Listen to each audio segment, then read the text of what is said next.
नमस्कार प्रिय दर्शकों, यह वीडियो बहुत ही ज्ञानवर्धक है। इसे सुनोगे तो आप कभी चिंता नहीं करोगे, अपने जीवन में कभी दुखी नहीं रहोगे, परेशानी से बाहर निकल जाओगे। तो दर्शकों, वीडियो को ध्यान से और अंत तक जरूर सुनो और सच्चे दिल से कमेंट में जय श्री कृष्ण जरूर लिखें। एक दर्शक ने पूछा है कि प्राय लोग ऐसा सोचते हैं कि योग या अध्यात्म की ओर वे ही झुकते हैं जो मस्तिष्क के विकार से ग्रस्त हैं, भावुक हैं या जीवन की कठिनाइयों से संत्रस्त हैं। प्राय पागलपन या उन्माद को साधना का प्रस्थान बिंदु मान लिया जाता है। जो ऐसा सोचते हैं वह थोड़ी दूर तक ठीक ही सोचते हैं। भूल उनकी यह नहीं है कि जो लोग मन से पीड़ित और परेशान हैं, वे ही लोग ध्यान, योग और अध्यात्म की ओर झुकते हैं। यह तो ठीक है, लेकिन जो अपने को सोचते हैं कि मानसिक रूप से पीड़ित नहीं हैं, वे भी उतने ही पीड़ित हैं और उन्हें भी झुक जाना चाहिए। मनुष्य का होना ही संत्रस्त है। मनुष्य जिस ढंग का है उसमें ही पीड़ा है। मनुष्य का अस्तित्व ही दुखपूर्ण है। इसलिए असली तो नासमझ वह है जो सोचता है कि बिना अध्यात्म की ओर झुके हुए आनंद को उपलब्ध हो जाएगा। आनंद पाने का कोई उपाय और है ही नहीं, और जो जितनी जल्दी झुक जाए उतना हितकर है। यह बात सच है कि जो लोग अध्यात्म की ओर झुकते हैं वे मानसिक रूप से पीड़ित और परेशान हैं। लेकिन दूसरी बात भी ख्याल में ले लेना, झुकते ही उनकी मानसिक पीड़ा समाप्त होनी शुरू हो जाती है। झुकते ही मानसिक उन्माद समाप्त हो जाता है और अध्यात्म की प्रक्रिया से गुजरकर वे स्वस्थ, शांत और आनंदित हो जाते हैं। देखें बुद्ध की तरफ, देखें महावीर की तरफ, देखें कृष्ण की तरफ। उस आग से गुजरकर सोना निखर आता है। लेकिन जो झुकते ही नहीं वे पागल ही बने रह जाते हैं। आप ऐसा मत सोचना कि अध्यात्म की तरफ नहीं झुक रहे हैं तो आप स्वस्थ हैं। अध्यात्म से गुजरे बिना तो कोई स्वस्थ हो ही नहीं सकता। स्वास्थ्य का अर्थ ही होता है स्वयं में हो जाना। स्वयं में स्थित हुए बिना तो कोई स्वस्थ हो ही नहीं सकता। तब तक तो दौड़, परेशानी, चिंता और तनाव बना ही रहेगा। तो जो झुकते हैं वे तो पागल हैं।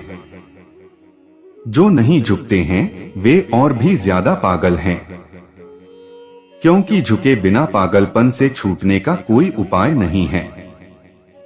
इसलिए यह मत सोचना कि आप बहुत समझदार हैं, क्योंकि आपकी समझदारी का कोई मूल्य नहीं है। अगर भीतर चिंता है, पीड़ा है, दुख है, तो आप कितना ही जानते हो, कितनी ही समझदारी हो, वह कुछ काम ना आएगी। आपके भीतर पागलपन तो इकट्ठा हो ही रहा है। और मैंने कहा कि आदमी का होना ही पागलपन है। उसके कारण है क्योंकि आदमी सिर्फ बीज है, सिर्फ एक संभावना है कुछ होने की, और जब तक वह हो न जाए तब तक परेशानी रहेगी। जब तक उसके भीतर का फूल पूरा खिल न जाए तब तक बीज के प्राण तनाव से भरे रहेंगे। बीज टूटे, अंकुरित हो और फूल बन जाए तो ही आनंद होगा। दुख का एक ही अर्थ है आध्यात्मिक भाषा में कि आप जो हैं वह नहीं हो पा रहे हैं, और आनंद का एक ही अर्थ है कि आप जो हो सकते हैं वह हो गए हैं। आनंद का अर्थ है कि अब आपके भीतर कोई संभावना नहीं बची, आप सत्य हो गए हैं। आप जो भी हो सकते थे वह आपने आखिरी शिखर छू लिया है। आप अपनी पूर्णता पर पहुंच गए हैं, और जब तक पूर्णता उपलब्ध नहीं होती तब तक बेचैनी रहेगी। जैसे नदी दौड़ती है सागर की तरफ, बेचैन, परेशान, तलाश में, वैसा आदमी दौड़ता है। सागर से मिलकर शांति हो जाती है। लेकिन कोई नदी ऐसा भी सोच सकती है कि ये पागल नदियां हैं जो सागर की तरफ दौड़ रही हैं, और जो नदी सागर की तरफ दौड़ना बंद कर देगी वह सरोवर बन जाएगी। नदी तो सागर में दौड़कर मिल जाती है, विराट हो जाती है। लेकिन सरोवर सड़ता है, केवल कहीं पहुंचता नहीं। अध्यात्म गति है मनुष्य के पार, मनुष्य के ऊपर, वह जो आत्यंतिक है, अंतिम है, उस दिशा में। लेकिन आप अपने को यह मत समझा लेना कि सिर्फ पागल इस ओर झुकते हैं। मैं तो बुद्धिमान आदमी हूँ, मैं क्यों झुकूं? आपकी बुद्धिमानी का सवाल नहीं है। अगर आप आनंद को उपलब्ध हो गए हैं तब कोई सवाल नहीं है झुकने का। लेकिन अगर आपको आनंद की कोई खबर नहीं मिली है और आपका हृदय नाच नहीं रहा है और आप समाधि के शांत होने के परम गुह्य रहस्य को उपलब्ध नहीं हुए हैं, तो इस डर से कि कहीं कोई पागल न कहे, अध्यात्म से बच मत जाना। नहीं तो जीवन की जो परम खोज है उससे ही बच जाएंगे। पागल झुकते हैं अध्यात्म की ओर, यह सच है। लेकिन वे पागल सौभाग्यशाली हैं, क्योंकि उन्हें कम से कम इतना होश तो है कि झुक जाएं इलाज की तरफ। उन पागलों के लिए क्या कहा जाए जो पागल भी हैं और झुकते भी नहीं हैं, जो बीमार भी हैं और चिकित्सक की तलाश भी नहीं करते और चिकित्सा की खोज भी नहीं करते। उनकी बीमारी दोहरी है। वे अपनी बीमारी को स्वास्थ्य समझे बैठे हैं। मेरे पास रोज ऐसे लोग आ जाते हैं जिनके पास बड़े बड़े सिद्धांत हैं, जिन्होंने बड़े शास्त्र अध्ययन किए हैं और जिन्होंने बड़ी उदार बुद्धि की बातें इकट्ठी कर ली हैं। मैं उनसे कहता हूं कि मुझे इसमें कोई उत्सुकता नहीं है कि आप क्या जानते हैं। मेरी उत्सुकता इसमें है कि आप क्या हैं। अगर आपको आनंद मिल गया हो तो आपकी बातों का कोई मूल्य है मेरे लिए, अन्यथा यह सारी की सारी बातचीत सिर्फ दुख को छिपाने का उपाय है। तो बुनियादी बात मुझे बता दें, आपको आनंद मिल गया है तो फिर आप जो भी कहें उसे मैं सही मान लूंगा, और आनंद न मिला हो तो आप जो भी कहें उस सब को मैं गलत मानूंगा, चाहे वह कितना ही सही दिखाई पड़ता हो। क्योंकि जिससे जीवन का फूल न खिलता हो उसके सत्य होने का कोई आधार नहीं है, और जिससे जीवन का फूल तो बंद का बंद रह जाता हो, बल्कि और ज्ञान का कचरा उसे दबा देता हो और खुलना मुश्किल हो जाता हो, उसका सत्य से कोई भी संबंध नहीं है। मेरे हिसाब में आनंद की तरफ जो ले जाए वह सत्य है, और दुख की तरफ जो ले जाए वह असत्य है। अगर आप आनंद की तरफ जा रहे हैं तो आप जो भी कर रहे हैं वह ठीक है, और अगर आप आनंद की तरफ नहीं जा रहे हैं तो आप कुछ भी कर रहे हो वह सब गलत है। क्योंकि अंतिम कसौटी तो एक ही बात की है कि आपने जीवन के परम आनंद को अनुभव किया या नहीं। तो ये मित्र ठीक कहते हैं, विक्षिप्त लोग झुके हुए मालूम पड़ते हैं, लेकिन सभी विक्षिप्त हैं। मनस्विद से पूछें कौन स्वस्थ है। जिसको आप नॉर्मल सामान्य आदमी कहते हैं उसे आप यह मत समझ लेना कि वह स्वस्थ है। वह केवल नॉर्मल ढंग से पागल है और कोई खास बात नहीं है, और पागलों जैसा ही पागल है। पूरी भीड़ उसके जैसे ही पागल है, इसलिए वह पागल नहीं मालूम पड़ता। जरा ही ज्यादा आगे बढ़ जाता है तो दिखाई पड़ना शुरू हो जाता है। पागल में और आप में जो अंतर है वह मात्रा का है, गुण का नहीं है। थोड़ा डिग्रीज का फर्क है। आप 99 डिग्री पर हैं और पागल 100 डिग्री पर उबलकर पागल हो गया है। 1 डिग्री आप में कभी भी जुड़ सकती है, किसी भी क्षण। जरा सी कोई घटना और आप पागल हो सकते हैं। बुद्धिमान से बुद्धिमान आदमी को जरा सी गाली दे दो और वह पागल हो जाता है। वह तैयार ही खड़ा था। एक छोटी सी गाली ऊंट पर आखिरी तिनके का काम करती है और ऊंट बैठ जाता है। आपकी बुद्धिमानी जरा में सरकाई जा सकती है, उसका कोई मूल्य नहीं है। आप किसी तरह अपने को संभाले खड़े हैं। इस संभाले खड़े रहने से कोई सार नहीं है। यह विक्षिप्तता से मुक्त होना जरूरी है, और योग विक्षिप्तता से मुक्ति का उपाय है। अच्छा है कि आप अपनी विक्षिप्तता को पहचान लें। ध्यान रहे, बीमारी को पहचान लेना अच्छा है, क्योंकि पहचाने से उपाय हो सकता है, इलाज हो सकता है। बीमारी को झुठलाना खतरनाक है, क्योंकि बीमारी झुठलाने से मिटती नहीं, भीतर बढ़ती चली जाती है। लेकिन अनेक बीमार ऐसे हैं जो इस डर से कि कहीं यह पता न चल जाए कि हम बीमार हैं, अपनी बीमारी को छिपाए रखते हैं। अपने घावों को ढांक लेते हैं फूलों से, सुंदर वस्त्रों से, सुंदर शब्दों से और अपने को भुलाए रखते हैं। लेकिन धोखा वे किसी और को नहीं दे रहे हैं, धोखा वे अपने को ही दे रहे हैं। घाव भीतर बढ़ते ही चले जाएंगे। पागलपन ऐसे मिटेगा नहीं, गहन हो जाएगा और आज नहीं कल उसका विस्फोट हो जाएगा। अध्यात्म की तरफ उत्सुकता चिकित्सा की उत्सुकता है, और उचित है कि आप पहचान लें कि अगर दुखी हैं तो दुखी होने का कारण है, उस कारण को मिटाया जा सकता है। उस कारण को मिटाने के लिए उपाय हैं। उन उपायों का प्रयोग किया जाए तो चित्त स्वस्थ हो जाता है। आप अपनी फिक्र करें, दूसरे क्या कहते हैं इसकी बहुत चिंता न करें। आप अपनी चिंता करें कि आपके भीतर बेचैनी है, संताप है, संत्रस्तता है, दुख है, विषाद है और आप भीतर उबल रहे हैं आग से, और कहीं कोई छाया नहीं जीवन में, कहीं कोई विश्राम का स्थल नहीं है, तो फिर भय न करें। अध्यात्म आपके जीवन में छाया बन सकता है और योग आपके जीवन में शांति की वर्षा कर सकता है। अगर प्यासे हैं तो उस तरफ सरोवर है, और प्यासे हैं तो सरोवर की तरफ जाएं। सिर्फ बुद्ध या कृष्ण जैसे व्यक्तियों को योग की तरफ जाने की जरूरत नहीं है, क्योंकि योग से वे गुजर चुके हैं। आपको तो जरूरत है ही, आपको तो जाना ही होगा। एक जन्म आप झुठला सकते हैं, दूसरे जन्म में जाना होगा।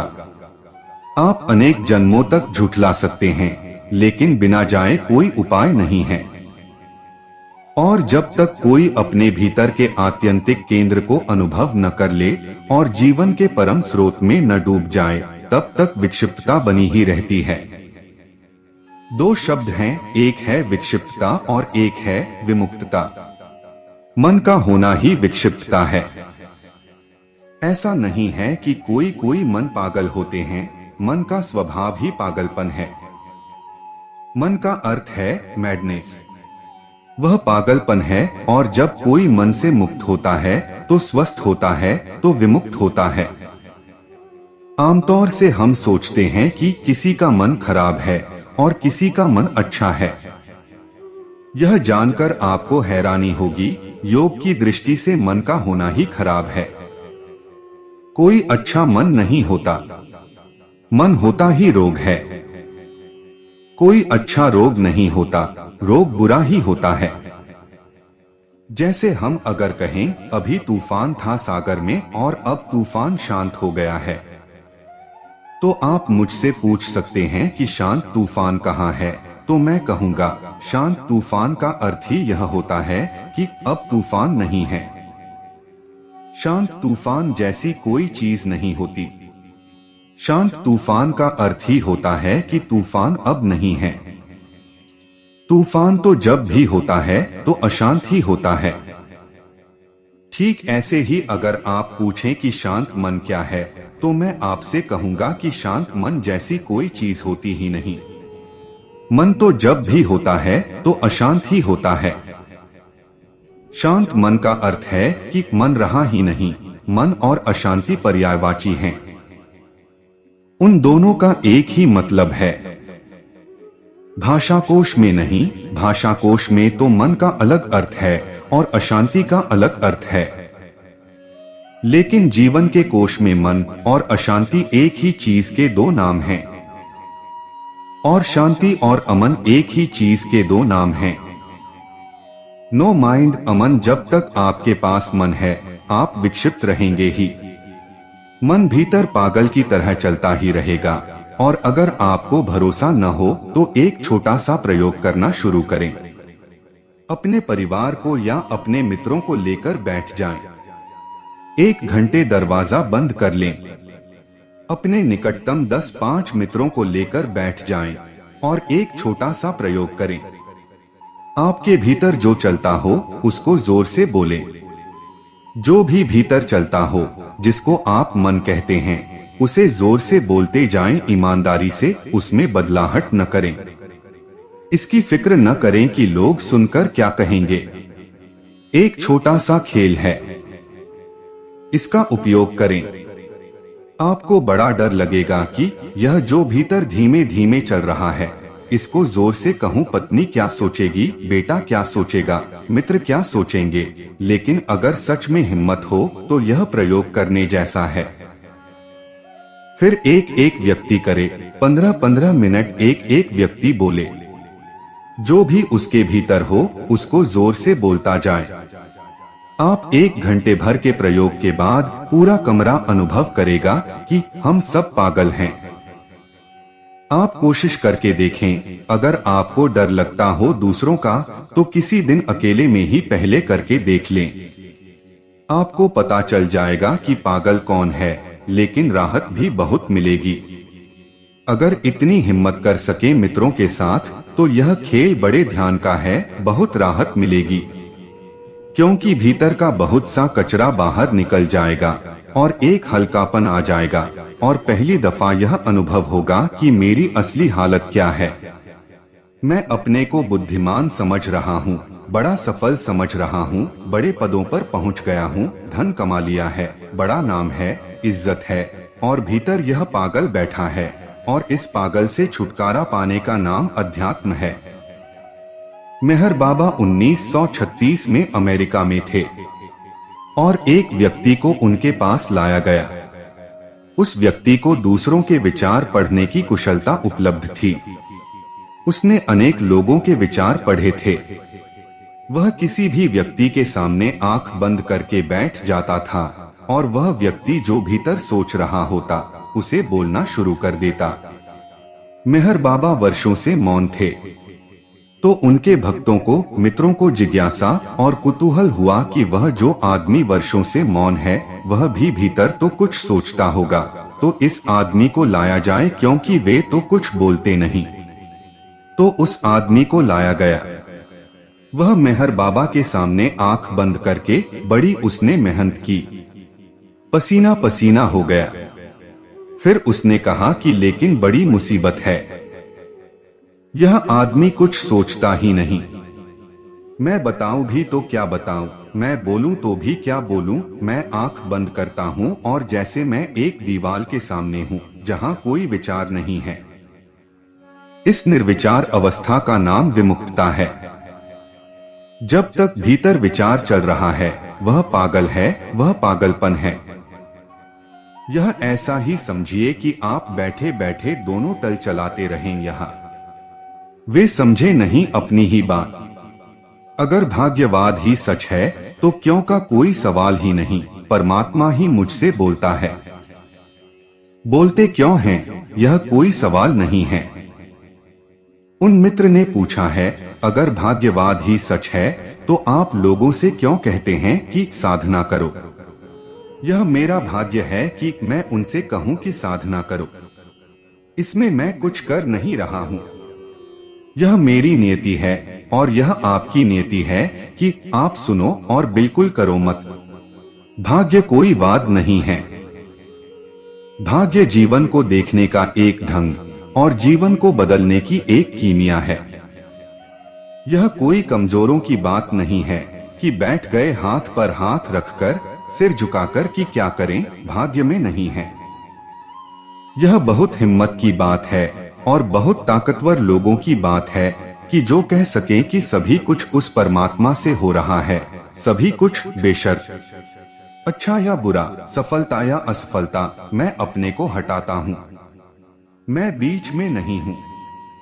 अपने को हटाना बहुत शक्तिशाली लोगों के हाथ की बात है। कमजोर अपने को हटाने की ताकत ही नहीं रखते।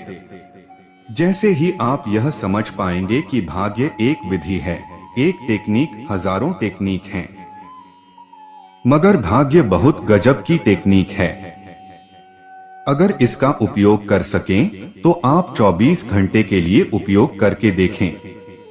तय कर लें कि कल सुबह से परसों सुबह तक जो कुछ भी होगा परमात्मा कर रहा है, मैं बीच में नहीं खड़ा होऊंगा। 24 घंटे में आप ऐसे संतोष और ऐसी शांति और ऐसी आनंद की झलक को उपलब्ध होंगे जो आपने जीवन में कभी नहीं जानी। और ये 24 घंटे फिर खत्म नहीं होंगे, क्योंकि एक बार रस आ जाए, स्वाद आ जाए, ये बढ़ जाएंगे। यह आपकी पूरी जिंदगी बन जाएगी। एक दिन के लिए आप भाग्य की विधि का प्रयोग कर लें, फिर कोई तनाव नहीं है। सारा तनाव इस बात से पैदा होता है कि मैं कर रहा हूं। स्वभावत इसलिए पश्चिम में ज्यादा तनाव है, ज्यादा टेंशन है, ज्यादा मानसिक बेचैनी है। पूरब में इतनी बेचैनी नहीं थी, अब बढ़ रही है। वह पश्चिम की शिक्षा से बढ़ेगी, क्योंकि पश्चिम की शिक्षा का सारा आधार पुरुषार्थ है और पूरब की शिक्षा का सारा आधार भाग्य है। दोनों विपरीत हैं। पूरब मानता है कि सब परमात्मा कर रहा है और पश्चिम मानता है सब मनुष्य कर रहा है। निश्चित ही जब सब मनुष्य कर रहा है तो फिर मनुष्य को उत्तरदायी होना पड़ेगा। फिर चिंता पकड़ती है। ढूंढू फर्क देखें। बर्ट्रैंड रसेल परेशान है कि तीसरा महायुद्ध न हो जाए, उसकी नींद हराम होगी। आइंस्टीन मरते वक्त तक बेचैन है कि मैंने एटम बम बनने में सहायता दी है, कहीं दुनिया बर्बाद न हो जाए। मरने के थोड़े दिन पहले उसने कहा कि अगर मैं दोबारा पैदा हूं तो मैं वैज्ञानिक होने की बजाय एक प्लम्बर होना पसंद करूंगा। मुझसे भूल हो गई, क्योंकि दुनिया नष्ट हो जाएगी। लेकिन एक बात मजे की है कि आइंस्टीन समझ रहा है कि मेरे कारण नष्ट हो जाएगी। बर्ट्रैंड रसेल सोच रहे हैं कि अगर शांति का उपाय मैंने न किया, हमने न किया, तो दुनिया नष्ट हो जाएगी। इधर कृष्ण की दृष्टि बिल्कुल उल्टी है।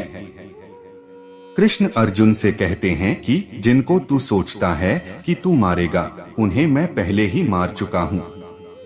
वे मर चुके हैं। नीति सब तय कर चुकी है। बात सब हो चुकी है। कहानी का सब लिखा जा चुका है, तू तो सिर्फ निमित्त है। इन दोनों में फर्क देखें। इन दोनों में फर्क यह है कि पश्चिम में सोचा जाता है कि आदमी जिम्मेवार है। अगर आदमी जिम्मेवार है हर चीज के लिए तो चिंता पकड़ेगी, एंजाइटी पैदा होगी। फिर जो भी मैं करूंगा मैं जिम्मेवार हूं। फिर हाथ मेरे कंपेंगे, हृदय मेरा कपेगा। आदमी कमजोर है और जगत बहुत बड़ा है और सारी जिम्मेवारी आदमी पर, तो बहुत घबराहट पैदा हो जाती है। इसलिए पश्चिम इतना विक्षिप्त मालूम हो रहा है।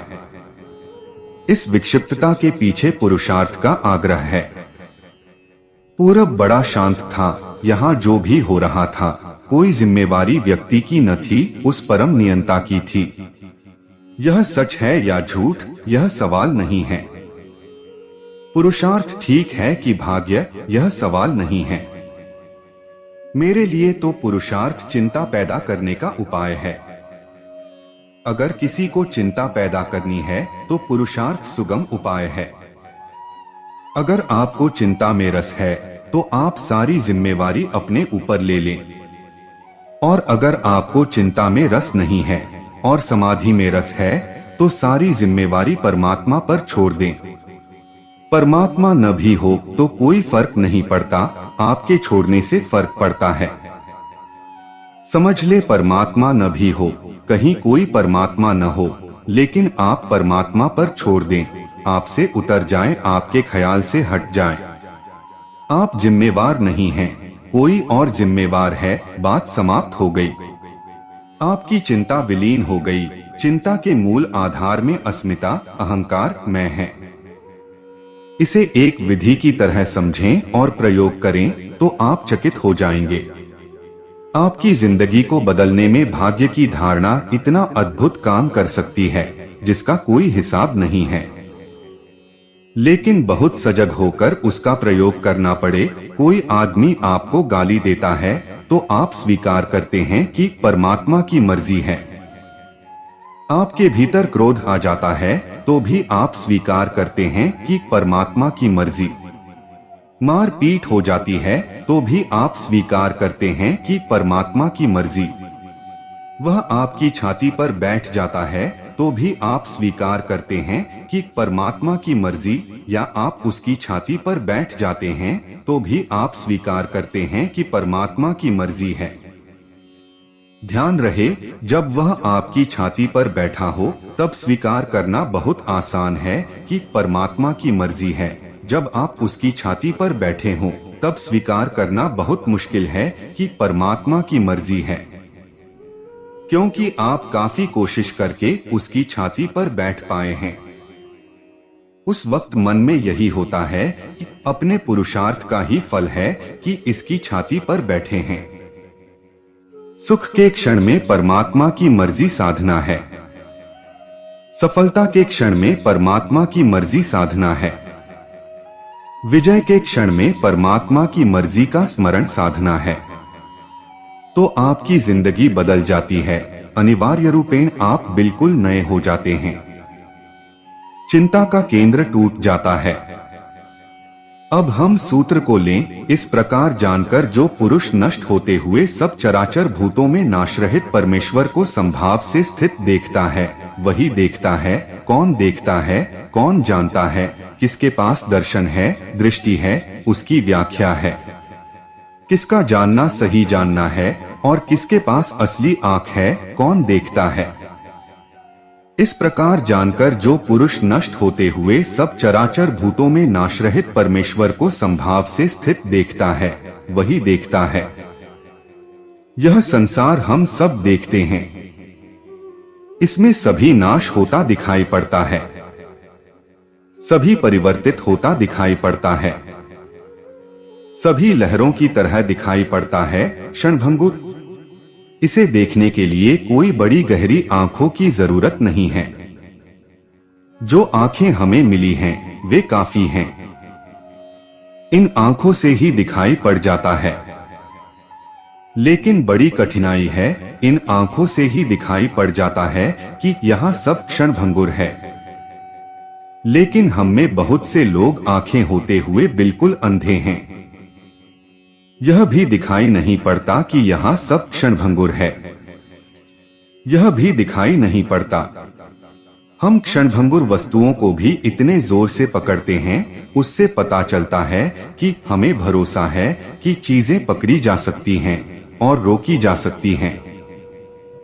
एक युवक मेरे पास आया और उसने कहा कि एक युवती से मेरा प्रेम है, लेकिन कभी प्रेम पूर्ण लगता है मन, और कभी घृणा से भर जाता है, और कभी मैं चाहता हूं इसके बिना न जी सकूंगा, और कभी मैं सोचने लगता हूं इसके साथ जीना मुश्किल है। मैं क्या करूं? मैंने उससे पूछा, तू चाहता क्या है? तो उसने कहा, चाहता तो मैं यही हूं कि सतत मेरा प्रेम इसके प्रति बना रहे। फिर मैंने उससे कहा कि तू दिक्कत में पड़ेगा, क्योंकि इस जगत में सभी क्षणभंगुर है, प्रेम भी। यह तो तेरी आकांक्षा ऐसी है जैसे कोई आदमी कहे कि मुझे भूख कभी न लगे, पेट मेरा भरा ही रहे। भूख लगती है, इसीलिए पेट भरने का ख्याल पैदा होता है। भूख लगनी जरूरी है तो ही पेट भरने का प्रयास होगा, और पेट भरते ही भूख मिट जाएगी। लेकिन पेट भरते ही नई भूख पैदा होनी शुरू हो जाएगी। एक वर्तुल है, रात है, दिन है। ऐसे ही प्रेम है और घृणा है, आकर्षण है और विकर्षण है, आदर है और अनादर है।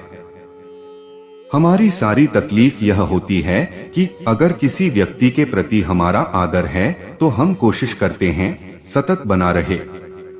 वह बना रह नहीं सकता, क्योंकि आदर के साथ वैसे ही रात भी जुड़ी है, अनादर की और प्रेम के साथ घृणा की रात जुड़ी है। और सभी चीजें बहती हुई हैं, प्रवाह है। यहाँ कोई चीज स्थिर नहीं है। इसलिए जब भी आप किसी चीज को स्थिर करने की कोशिश करते हैं, तभी आप मुसीबत में पड़ जाते हैं। लेकिन कोशिश आप इसीलिए करते हैं कि आपको भरोसा है कि शायद चीजें स्थिर हो जाएं। जवान आदमी जवान बने रहने की कोशिश करता है। सुंदर आदमी सुंदर बने रहने की कोशिश करता है। जो किसी पद पर है वह पद पर बने रहने की कोशिश करता है। जिसके पास धन है वह धनी बने रहने की कोशिश करता है। हम सब कोशिश में लगे हैं। हमारे अगर जीवन के प्रयास को एक शब्द में कहा जाए तो वह यह है कि जीवन है परिवर्तनशील, और हम कोशिश में लगे हैं कि यहाँ कुछ शाश्वत मिल जाए। कुछ शाश्वत इस परिवर्तनशील प्रवाह में हम कहीं पैर रखने को कोई भूमि पा जाएं, जो बदलती नहीं है। क्योंकि बदलाहट से बड़ा डर लगता है। कल का कोई भरोसा नहीं है, क्या होगा क्या नहीं होगा, सब अनजान मालूम होता है और अंधेरे में बहे चले जाते हैं। इसलिए हम सब चाहते हैं कोई ठोस भूमि, कोई आधार जिस पर हम खड़े हो जाएं, सुरक्षित सिक्योरिटी मिल जाए। यह हमारी चेष्टा है। यह चेष्टा बताती है कि हमें क्षणभंगुरता दिखाई नहीं पड़ती। यहाँ सभी कुछ क्षण भर के लिए है। हमें यही दिखाई नहीं पड़ता। कृष्ण तो कहते हैं, और वही देखता है जो क्षणभंगुर के भीतर शाश्वत को देख लेता है। हमें तो क्षणभंगुर ही नहीं दिखाई पड़ता। पहली बात, क्षणभंगुर न दिखाई पड़ने से हम अपने ही मन के शाश्वत निर्मित करने की कोशिश करते हैं। वे झूठे सिद्ध होते हैं, वे सब गिर जाते हैं। हमारा प्रेम, हमारी श्रद्धा, हमारा आदर, हमारे सब भाव मिट जाते हैं, धूल धूसरित हो जाते हैं। हमारे सब भवन गिर जाते हैं। हम कितने ही मजबूत पत्थर लगाएं, हमारे सब भवन खंडहर हो जाते हैं। हम जो भी बनाते हैं इस जिंदगी में, वह सब जिंदगी मिटा देती है। कुछ बचता नहीं, सब राख हो जाता है। लेकिन फिर भी हम स्थिर को बनाने की कोशिश करते रहते हैं और असफल होते रहते हैं। हमारे जीवन का विषाद यही है। संबंध चाहते हैं स्थिर बना लें, वे नहीं बन पाते। हमने कितनी कोशिश की है कि पति पत्नी का प्रेम स्थिर हो जाए, वह नहीं हो पाता। बड़ा विषाद है, बड़ा दुख है, बड़ी पीड़ा है। कुछ स्थिर नहीं हो पाता। मित्रता स्थिर हो जाए, शाश्वत हो जाए, कहानियों में होती है, जिंदगी में नहीं हो पाती। कहानियां भी हमारी मनोवांछनाएं हैं। जैसा हम चाहते हैं जिंदगी में हो, वैसा हम कहानियों में लिखते हैं। वैसा होता नहीं। इसलिए हर कहानी दो प्रेमियों का विवाह हो जाता है, या कोई फिल्म या कोई कथा, और खत्म होती है कि इसके बाद दोनों आनंद से रहने लगे। यहाँ खत्म होती है। यहाँ कोई जिंदगी खत्म नहीं होती, कहानी चलती है जब तक विवाह नहीं हो जाता और शहनाई नहीं बजने लगती। और शहनाई बजते ही दोनों प्रेमी फिर सदा सुख शांति से रहने लगे। यहाँ खत्म हो जाती है और आदमी की जिंदगी में जाकर देखें, शहनाई जब बजती है उसके बाद ही असली उपद्रव शुरू होता है।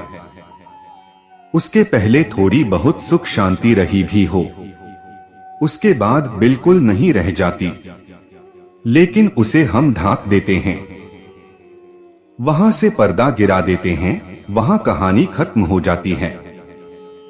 वह हमारी मनोवांछा है, ऐसा होना चाहिए था, ऐसा होत नहीं है। हम अपनी कहानियों में जो जो लिखते हैं वह अक्सर वही है जो जिंदगी में नहीं होता। हम अपनी कहानियों में उन चरित्रों को बहुत ऊपर उठाते हैं, आसमान पर, जो जिंदगी में हो नहीं सकते। जिंदगी तो बिल्कुल क्षणभंगुर है। वहां कोई चीज स्थिर होती नहीं, टिक नहीं सकती, टिकना वहां होता ही नहीं। इसे ठीक से समझ लें। क्षणभंगुर है जगत चारों तरफ। हम इस जगत से डरकर अपना एक शाश्वत मन का जगत बनाने की कोशिश करते हैं। वह नहीं टिक सकता। हमारा क्या टिकेगा? हम खुद क्षणभंगुर हैं। बनाने वाला यह मन क्षणभंगुर है, इससे कुछ भी बन नहीं सकता, और जिस सामग्री से यह बनाता है वह भी क्षणभंगुर है। लेकिन अगर हम क्षणभंगुरता में गहरे देखने में सफल हो जाएं, हम क्षणभंगुरता के विपरीत कोई शाश्वत जगत बनाने की कोशिश न करें, बल्कि क्षणभंगुरता में ही आंखों को पैना गड़ा दें, तो क्षणभंगुरता के पीछे ही, प्रवाह के पीछे ही, वह जो अविनश्वर है, वह जो परमात्मा है शाश्वत, वह दिखाई पड़ जाएगा। दो तरह के लोग हैं जगत में। एक वे जो क्षणभंगुर को देखकर अपने ही गृह उद्योग खोल लेते हैं शाश्वत को बनाने के, और दूसरे वे जो क्षणभंगुर को देखकर अपना गृह उद्योग नहीं खोलते शाश्वत को बनाने का, बल्कि क्षणभंगुर में ही गहरा प्रवेश करते हैं, अपनी दृष्टि को एकाग्र करते हैं और क्षणभंगुर की परतों को पार करते हैं। क्षणभंगुर लहरों के नीचे वे शाश्वत के सागर को उपलब्ध कर लेते हैं। कृष्ण कहते हैं, इस प्रकार जानकर जो पुरुष नष्ट होते हुए सब चराचर भूतों में नाशरहित परमेश्वर को संभाव से स्थित देखता है, वही देखता है। उसके पास ही आंख है, वही आंख वाला है, वही प्रज्ञावान है, जो इस सारी क्षणभंगुरता की धारा के पीछे संभाव से स्थित शाश्वत को देख लेता है। एक बच्चा पैदा हुआ।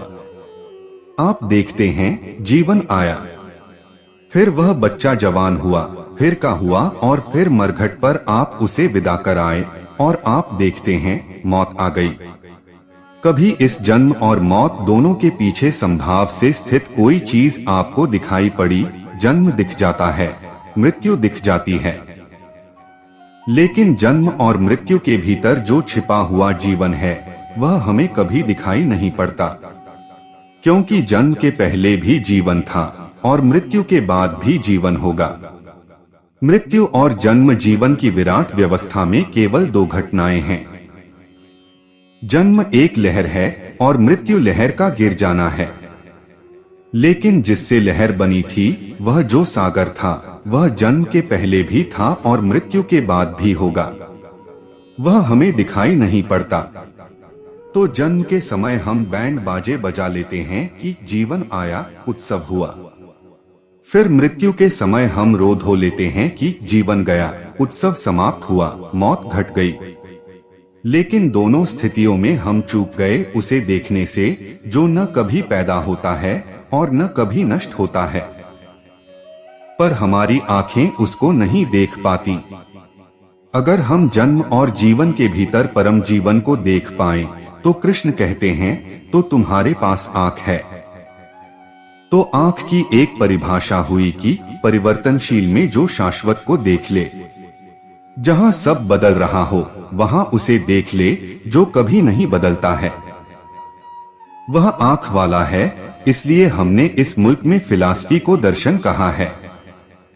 फिलॉसफी को हमने दर्शन कहा है।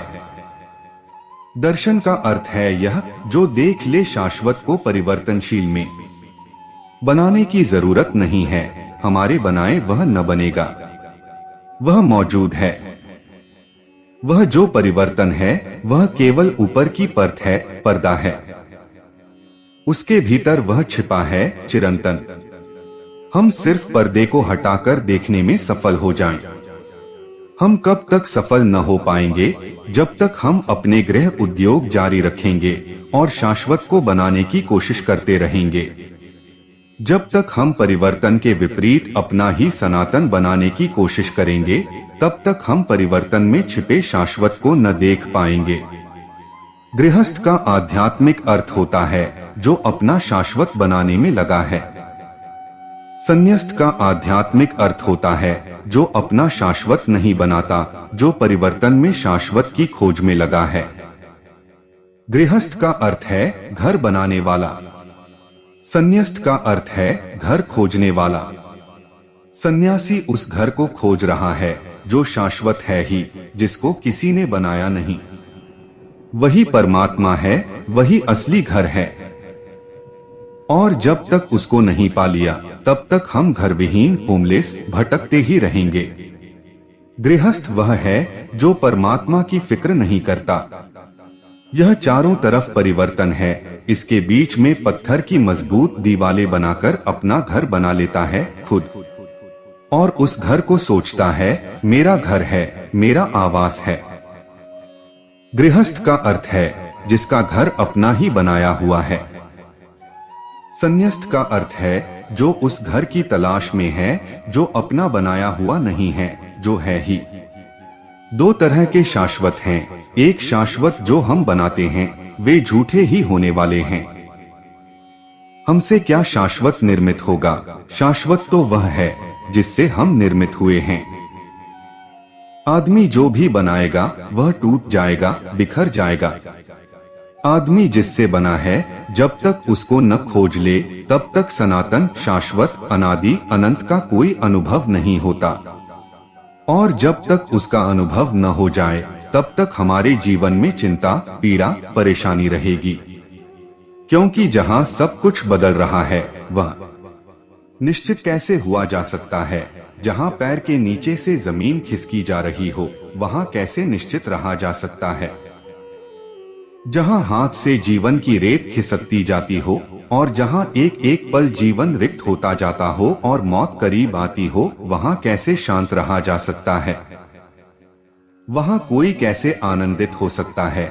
जहाँ चारों तरफ घर में आग लगी हो वहाँ कैसे उत्सव और कैसे नृत्य चल सकता है? असंभव है। तब एक ही उपाय है कि इस आग लगे हुए घर के भीतर हम छोटा और घर बना लें, उसमें छिप जाएं अपने उत्सव को बचाने के लिए। लेकिन वह बच नहीं सकता। परिवर्तन की धारा जो भी हम बनाएंगे उसे तोड़ देगी। बुद्ध का वचन बहुत कीमती है। बुद्ध ने कहा है, ध्यान रखना, जो बनाया जा सकता है वह मिटेगा। बनाना एक छोर है, मिटना दूसरा छोर है।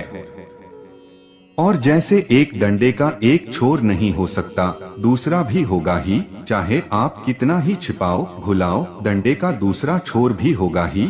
या कि आप सोचते हैं कोई ऐसा डंडा हो सकता है जिसमें एक ही छोर हो, वह असंभव है। तो बुद्ध कहते हैं, जो बनता है वह मिटेगा, जो निर्मित होता है वह बिखरेगा। दूसरे छोर को भुलाओ मत, वह दूसरा छोर है ही, उससे बचा नहीं जा सकता। लेकिन हमारी आंखें अंधी हैं, और हम ऐसे अंधे हैं, हमारी आंखों पर ऐसी परतें हैं कि जिसका हिसाब नहीं। मैं एक उजड़े हुए नगर में मेहमान था। वह नगर कभी बहुत बड़ा था। लोग कहते हैं कि कोई 7 लाख उसकी आबादी थी, रही होगी, क्योंकि खंडहर गवाही देते हैं। केवल 700 वर्ष पहले ही वह नगर आबाद था। 7 लाख उसकी आबादी थी और अब मुश्किल से 900 आदमी उस नगर में रहते हैं। 900 कुछ की संख्या तख्ती पर लगी हुई है। उस नगर में इतनी इतनी बड़ी मस्जिदें हैं कि जिनमें 10,000 लोग एक साथ नमाज पढ़ सकते थे। इतनी इतनी बड़ी धर्मशालाएं हैं जिनमें अगर गांव में 1 लाख लोग भी मेहमान हो जाएं अचानक तो भी कोई अड़चन न होगी। आज वहां केवल 900 कुछ आदमी रहते हैं। सारा नगर खंडहर हो गया है। जिन मित्र के साथ मैं ठहरा था वे अपना नया मकान बनाने की योजना कर रहे थे। वे इतने भावों से भरे थे नए मकान के, मुझे नक्शे दिखाए, मॉडल दिखाए कि ऐसा बनाना है, ऐसा बनाना है। और उनके चारों तरफ खंडहर फैले हुए हैं। उनकी भी उम्र उस समय कोई 60 के करीब थी। अब तो वे हैं ही नहीं। चल बसे मकान बनाने की योजना कर रहे थे। उनकी सारी योजनाएं सुनकर मैंने कहा, लेकिन एक बार तुम घर के बाहर जाकर ये खंडहर भी तो देखो। उन्हें मेरी बात सुनकर ऐसा लगा जैसे मैं भी कहा खुशी की बात में एक दुख की बात बीच में ले आया। वे बड़े उदास हो गए। उन्होंने मेरी बात टालने की कोशिश की। उन्होंने कहा कि नहीं, मैंने खंडहर तो देखे हैं। फिर लेकिन वही मॉडल, वही चर्चा। मैंने कहा, आपने नहीं देखे। क्योंकि जिन्होंने ये बनाए थे उन्होंने आपसे भी बहुत ज्यादा सोचा होगा। इतने बड़े महल आप नहीं बना सकोगे। आज न बनाने वाले हैं न उनके महल बचे, सब मिट्टी हो गया है। आप जो बनाओगे वह मिट्टी हो जाएगा, इसको ध्यान में रखकर बनाना। वे कहने लगे कि आप कुछ ऐसी बातें करते हो कि मन उदास हो जाता है। अकारण आप उदास कर देते हैं। मैं आपको उदास नहीं कर रहा हूँ।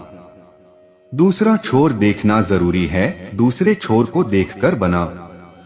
दूसरे छोर को जानते हुए बनाओ, जो भी बनाएंगे वह मिट जाएगा। हमारा बनाया हुआ शाश्वत नहीं हो सकता।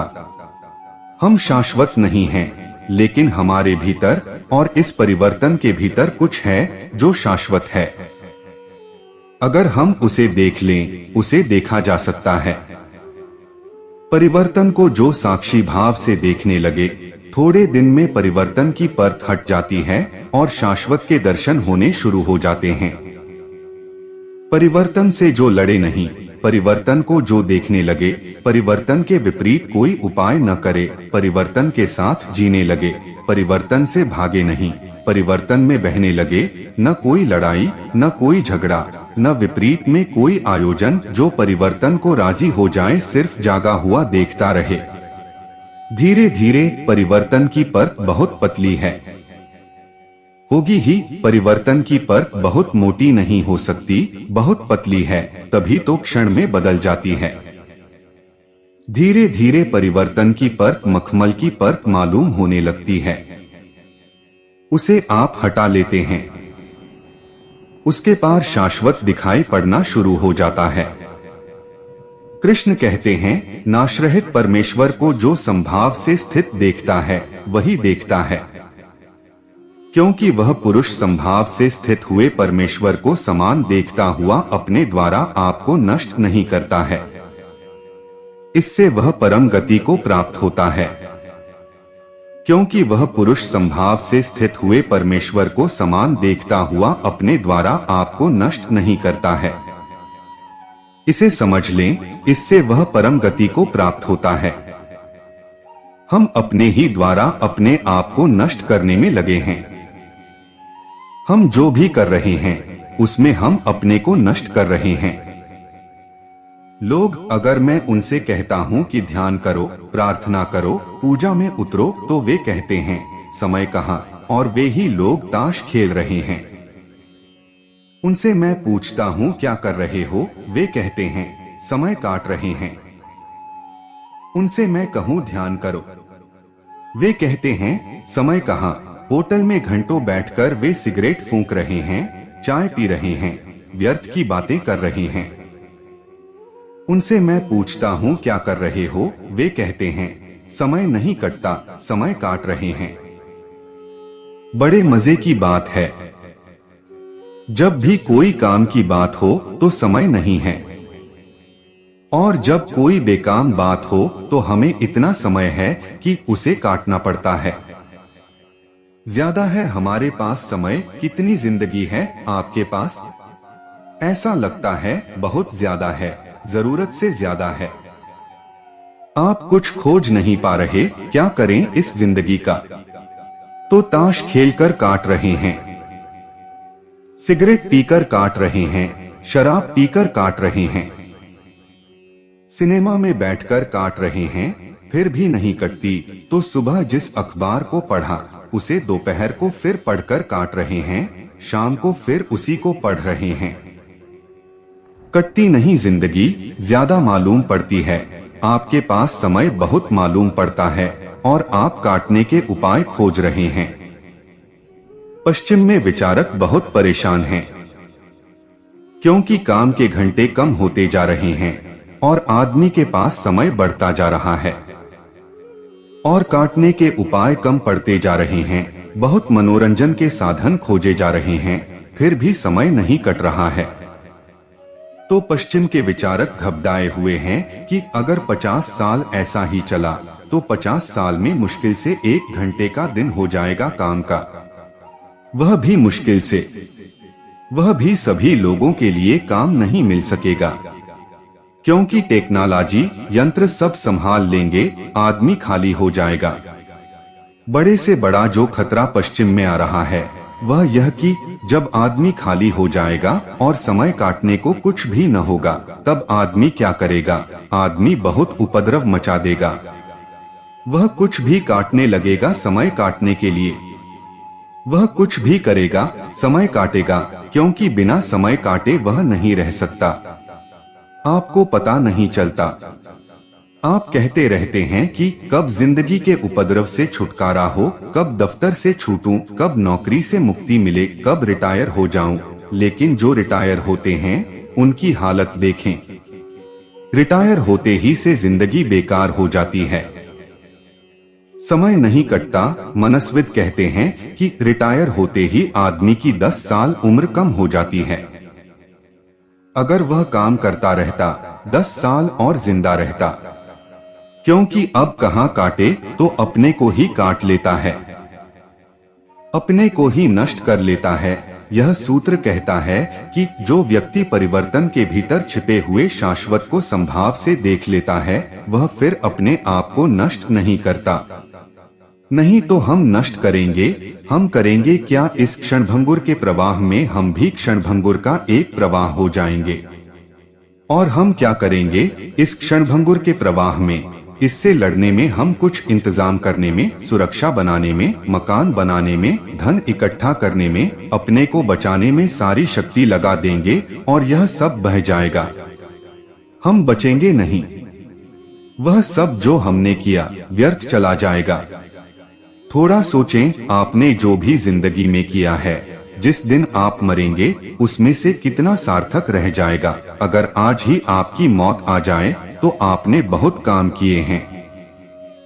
अखबार में नाम छपता है, फोटो छपती है, बड़ा मकान है, बड़ी गाड़ी है, धन है, तिजोरी है, बैंक बैलेंस है, प्रतिष्ठा है, लोग नमस्कार करते हैं, लोग मानते हैं, डरते हैं, भयभीत होते हैं। जहां जाएं, लोग उठकर खड़े होकर स्वागत करते हैं। लेकिन मौत आ गई आज, इसमें से तब कौन सा सार्थक मालूम पड़ेगा? मौत आते ही यह सब व्यर्थ हो जाएगा और आप खाली हाथ विदा होंगे। आपने जिंदगी में कुछ भी कमाया नहीं, सिर्फ गवाया।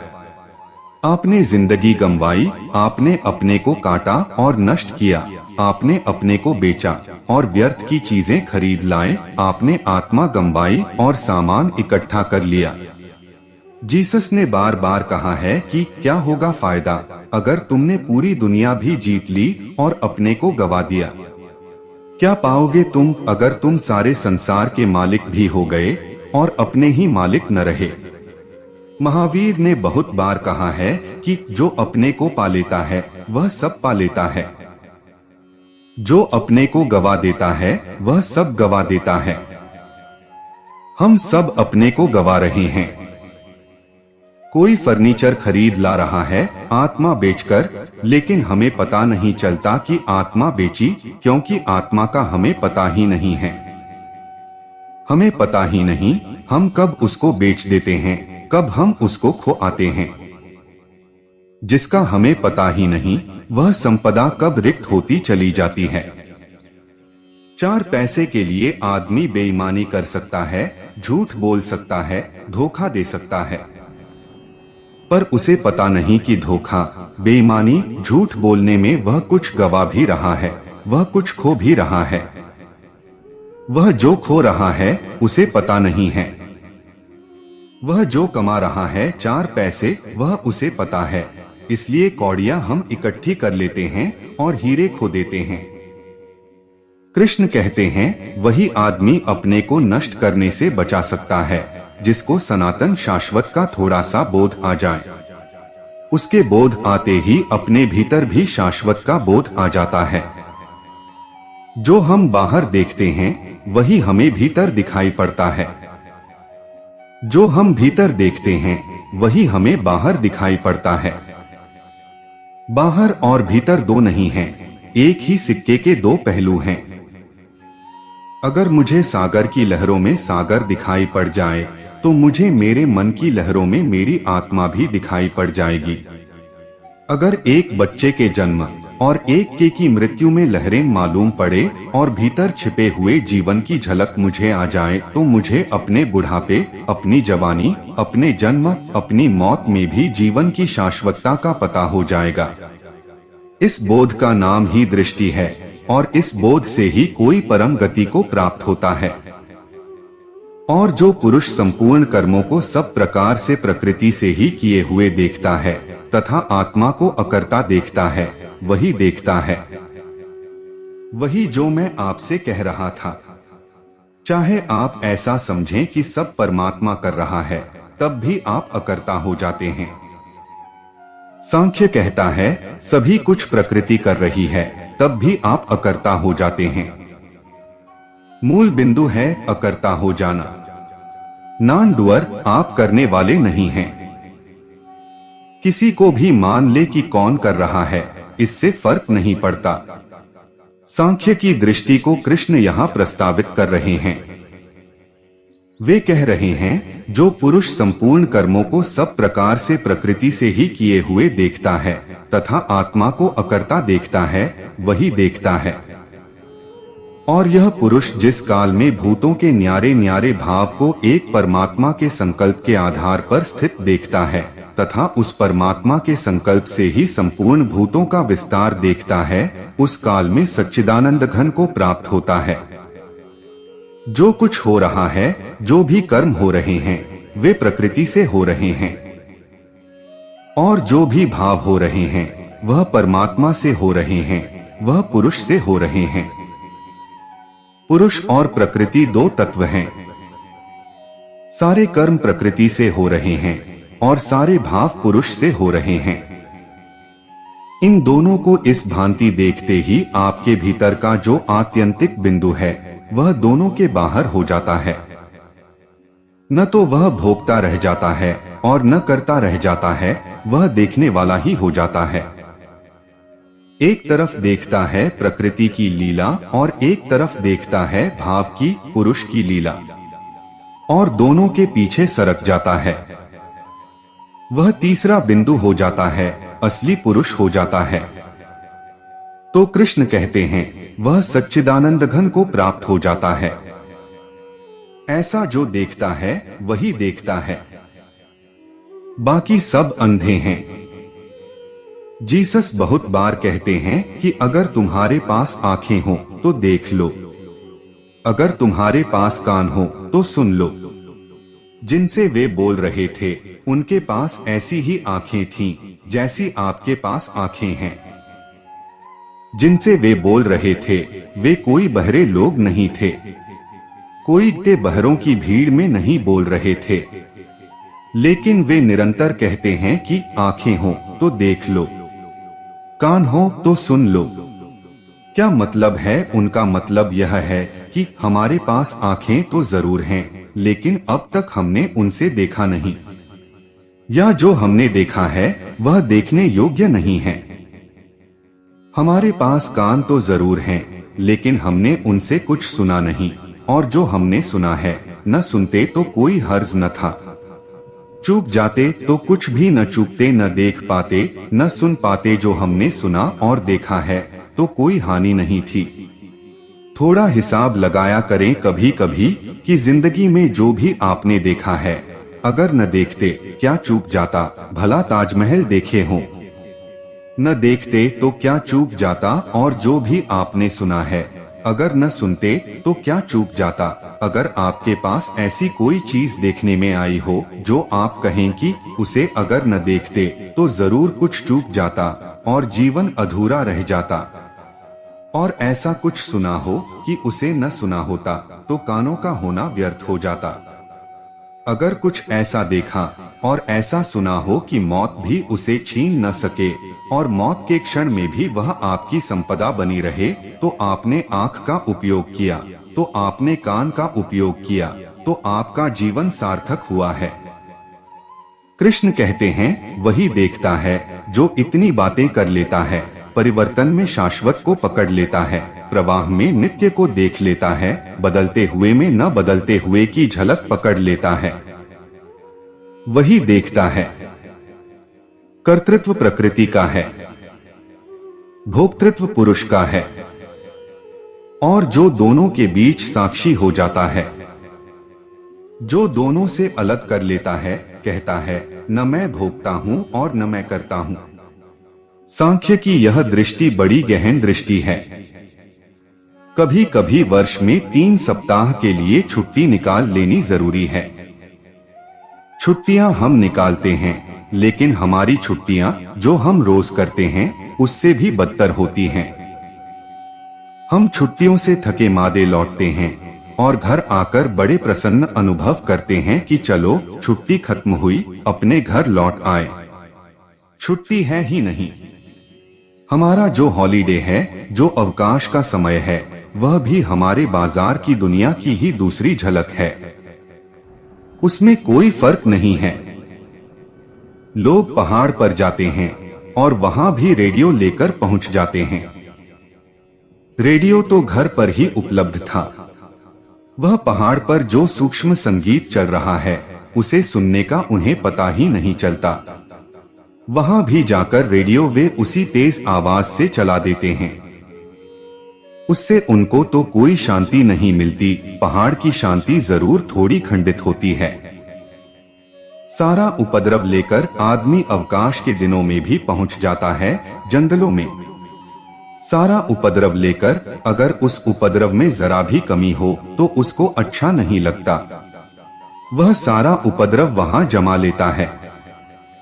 इसलिए सभी सुंदर स्थान खराब हो गए हैं, क्योंकि वहां भी होटल खड़ी करनी पड़ती है। वहां भी सारा उपद्रव वही लाना पड़ता है जो जहां से आप छोड़कर आ रहे हैं। वही सारा उपद्रव वहां भी ले आना पड़ता है जहां आप जा रहे हैं। अगर यह कृष्ण का सूत्र समझ में आए तो इसका उपयोग आप वर्ष में 3 सप्ताह के लिए अवकाश ले लें। अवकाश का मतलब है एकांत जगह में चले जाएं और इस भाव को गहन करें कि जो भी कर्म हो रहा है वह प्रकृति में हो रहा है, और जो भी भाव हो रहा है वह मन में हो रहा है, और मैं दोनों का दृष्टा हूं। मैं सिर्फ देख रहा हूं। Just a watcher on the hills. पहाड़ पर बैठा हुआ मैं सिर्फ एक साक्षी हूं। सारा कर्म और भाव का जगत नीचे रह गया। सारा भाव और कर्म मेरे चारों तरफ चल रहा है और मैं बीच में खड़ा हुआ देख रहा हूं। और मैं 3 सप्ताह सिर्फ देखूंगा। मैं देखने को नहीं भूलूंगा। मैं स्मरण रखूंगा उठते बैठते, चाहे कितनी ही बार चूक जाऊं, बार बार अपने को लौटा लूंगा और ख्याल रखूंगा कि मैं सिर्फ देख रहा हूं, मैं सिर्फ साक्षी हूं। मुझे कोई निर्णय नहीं लेना है, क्या बुरा, क्या भला, क्या करना, क्या नहीं करना। मैं कोई निर्णय न लूंगा, मैं सिर्फ देखता रहूंगा। 3 सप्ताह इस पर आप प्रयोग करें तो कृष्ण का सूत्र समझ में आएगा। तो शायद आपकी आंख से थोड़ी धूल हट जाए और आपको पहली दफा जिंदगी दिखाई पड़े। आंख से थोड़ी धूल हट जाए और आंख ताजी हो जाए और आपको बढ़ते हुए वृक्ष में वह भी दिखाई पड़ जाए जो भीतर छिपा है। बहती हुई नदी में वह दिखाई पड़ जाए जो कभी नहीं बहा। चलती सनसनाती हवाओं में वह सुनाई पड़ जाए जो बिल्कुल मौन है। सब तरफ आपको परिवर्तन के पीछे थोड़ी सी झलक उसकी मिल सकती है जो शाश्वत है। लेकिन आपकी आंख पर जमी हुई धूल थोड़ी हटनी जरूरी है। उस धूल को हटाने का उपाय है साक्षी के भाव में प्रतिष्ठा। अगर आप 3 सप्ताह अवकाश ले लें, बाजार से नहीं, कर्म से, कर्ता से, भोग से नहीं, भोक्ता से, भोग से भाग जाने में कोई कठिनाई नहीं है। आप अपनी पत्नी को छोड़कर भाग सकते हैं जंगल में। पत्नी भाग सकती है मंदिर में पति को छोड़कर। भोग से भागने में कोई अड़चन नहीं है, क्योंकि भोग तो बाहर है। लेकिन भोक्ता भीतर बैठा हुआ छिपा है, वह हमारा मन है। वह वहां भी भोगेगा। वह वहां भी मन में ही भोग के संसार निर्मित कर लेगा, वही रस लेने लगेगा। वहां भीतर से मैं भोगता नहीं हूँ, भीतर से मैं करता नहीं हूँ, ऐसी दोनों धाराओं के पीछे साक्षी छिपा है। उस साक्षी को खोदना है, उसको अगर आप खोद लें तो आपको आंख उपलब्ध हो जाएगी, और आंख हो तो दर्शन हो सकता है। शास्त्र पढ़ने से नहीं होगा दर्शन, दृष्टि हो तो दर्शन हो सकता है। शब्द सुन लेने से नहीं होगा सत्य का अनुभव, आंख हो तो सत्य दिखाई पड़ सकता है। क्योंकि सत्य प्रकाश जैसा है, अंधे को हम कितना ही समझाएं कि प्रकाश कैसा है, हम न समझा पाएंगे। अंधे की तो आंख की चिकित्सा होनी जरूरी है। ऐसा हुआ कि एक गांव में बुद्ध ठहरे और एक अंधे आदमी को लोग उनके पास लाए, और उन लोगों ने कहा कि यह अंधा मित्र है हमारा, बहुत घनिष्ठ मित्र है, लेकिन यह बड़ा तार्किक है, और हम 5 आंख वाले भी इसको समझा नहीं पाते कि प्रकाश है, और यह हंसता है और हमारे तर्क सब तोड़ देता है, और कहता है कि तुम मुझे अंधा सिद्ध करने के लिए प्रकाश का सिद्धांत गढ़ लिए हो। यह अंधा आदमी कहता है कि प्रकाश वगैरह है नहीं, तुम सिर्फ मुझे अंधा सिद्ध करना चाहते हो, इसलिए प्रकाश का सिद्धांत गढ़ लिए हो, तुम सिद्ध करो। अगर प्रकाश है तो मैं उसे छूकर देखना चाहता हूँ, क्योंकि जो भी चीज है वह छूकर देखी जा सकती है। अगर तुम कहते हो छूने में संभव नहीं है, तो मैं चखकर देख सकता हूँ। अगर तुम कहते हो उसमें स्वाद नहीं है, तो मैं सुन सकता हूँ। तुम प्रकाश को बजाओ, मेरे कान सुनने में समर्थ हैं। अगर तुम कहते हो वह सुना भी नहीं जा सकता, तो तुम मुझे प्रकाश की गंध दो तो मैं सूंघ लूं, मेरे पास 4 इंद्रियां हैं। तुम इन चारों में से किसी से प्रकाश से मेरा मिलन करवा दो, और अगर तुम चारों से मिलन करवाने में असमर्थ हो तो तुम झूठी बातें मत करो। न तो तुम्हारे पास आंख है और न मेरे पास आंख है, लेकिन तुम चालाक हो और मैं सीधा सादा आदमी हूँ, और तुमने मुझे अंधा सिद्ध करने के लिए प्रकाश का सिद्धांत गढ़ लिया है। उन 5 मित्रों ने कहा कि इस अंधे को हम कैसे समझाएं, न हम चखा सकते, न स्पर्श करा सकते, न कान में ध्वनि आ सकती। प्रकाश को कैसे बजाओ, तो हम आपके पास ले आए हैं, और आप हैं बुद्ध पुरुष, आप हैं परम ज्ञान को उपलब्ध। इतना ही काफी होगा कि हमारे अंधे मित्र को आप प्रकाश के संबंध में कुछ समझा दें।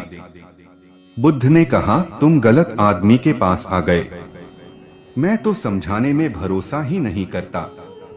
तुम किसी वैद्य के पास ले जाओ इस अंधे आदमी को, इसकी आंख का इलाज करवाओ, समझाने से क्या होगा, तुम पागल हो, अंधे को समझाने बैठे हो, इसमें तुम्हारा पागलपन सिद्ध होता है।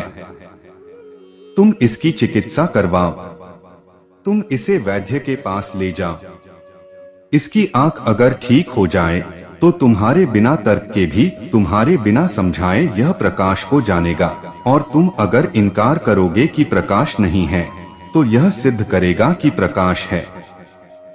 आंख के अतिरिक्त कोई प्रमाण नहीं है। संयोग की बात थी कि वे उसे वैद्य के पास ले गए। उन्हें यह कभी ख्याल ही नहीं आया था। वे सभी पंडित थे, सभी ब्राह्मण थे, सभी ज्ञानी थे, सब तरह से तर्क लगाकर समझाने की कोशिश कर ली थी। यह उन्हें ख्याल ही चूक गया था कि आंख न हो तो प्रकाश को समझाया कैसे जाए। प्रकाश कोई समझाने की बात नहीं, अनुभव की बात है। चिकित्सक ने कहा कि पहले क्यों न ले आए, इस आदमी की आंख अंधी नहीं है, केवल जाली है, और 6 महीने की दवा के इलाज से ही जाली कट जाएगी। यह आदमी देख सकेगा। तुम इतने दिन तक कहां थे? उन्होंने कहा, हम तो तर्क में उलझे थे, हमें न इस अंधे आदमी की आंख से कोई प्रयोजन था, हमें तो अपने सिद्धांत समझाने में रस था। वह तो बुद्ध की कृपा की उन्होंने कहा कि चिकित्सक के पास ले जाओ। 6 महीने बाद उस आदमी की आंख ठीक हो गई। तब तक बुद्ध तो बहुत दूर जा चुके थे, लेकिन वह आदमी बुद्ध को खोजता हुआ उनके गांव तक पहुंचा। उनके चरणों पर गिर पड़ा। बुद्ध को तो ख्याल भी नहीं रहा था कि वह कौन है। बुद्ध ने पूछा, तू इतना क्यों आनंदित हो रहा है? तेरी क्या खुशी? इतना उत्सव किस बात का? तू किस बात का धन्यवाद देने आया है? मेरे चरणों में इतने आनंद के आंसू क्यों बहा रहा है? उसने कहा कि तुम्हारी कृपा, मैं यह कहने आया हूँ कि प्रकाश है। तो प्रिय दर्शकों, उम्मीद करता हूँ कि आपको वीडियो पसंद आया होगा और आप हमारे चैनल पर नए हो तो वीडियो को लाइक और चैनल को सब्सक्राइब जरूर करें। आपके एक लाइक से ही हमें प्रेरणा मिलती है और हम मोटिवेट होते हैं। धन्यवाद।